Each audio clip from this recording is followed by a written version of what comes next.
All right, guys, a couple of weeks ago, we talked about this matchup on the football field. Now we're talking about it on the basketball court. Georgia Tech in Athens tonight to take on Georgia. Both teams come into the game with a ton of momentum. Tech's won 2 in a row against top 25 teams. The Dogs have won 3 straight.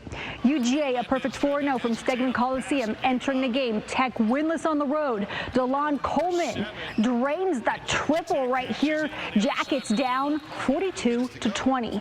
Less than 10 minutes to play in the second half. Jabri Abdul-Rahim fights for the bucket and won. 58-36 Dogs. Abdul-Rahim, he had 12 on the night.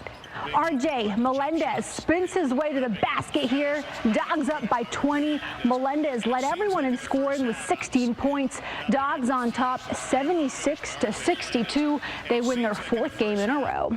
Well, guys, this upcoming weekend, the Falcons will celebrate the 1998 team that made it to the Super Bowl. It's the 25th anniversary. The Falcons lost to the Broncos in Super Bowl 33, but they had such a memorable run, including a perfect record from the Georgia Dome that season.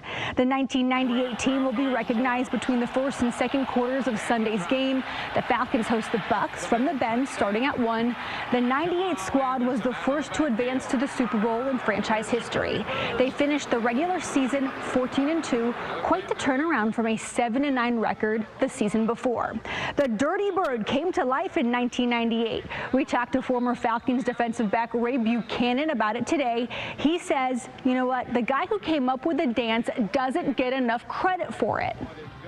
O.J. Santiago was the one who invented it, who actually came up with it. Now, it did look like a broken crow when O.J. was doing it, but O.J.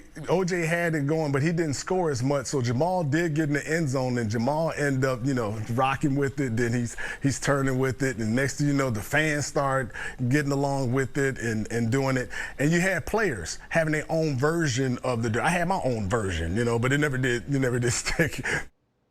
Rocking with it, leaning with it. I love it. All right, 11 UGA players were named to the All-SEC list today. Headlining the first team were Brock Bowers, no surprise there, Cedric Van Pran, Tate Ratledge, and Malachi Starks. The second team All-SEC selections including Carson Beck, Xavier Truss, Michael Williams, Nazir Stackhouse, Smile Mondon, Kamari Lassiter, and Tyke Smith. We're right back.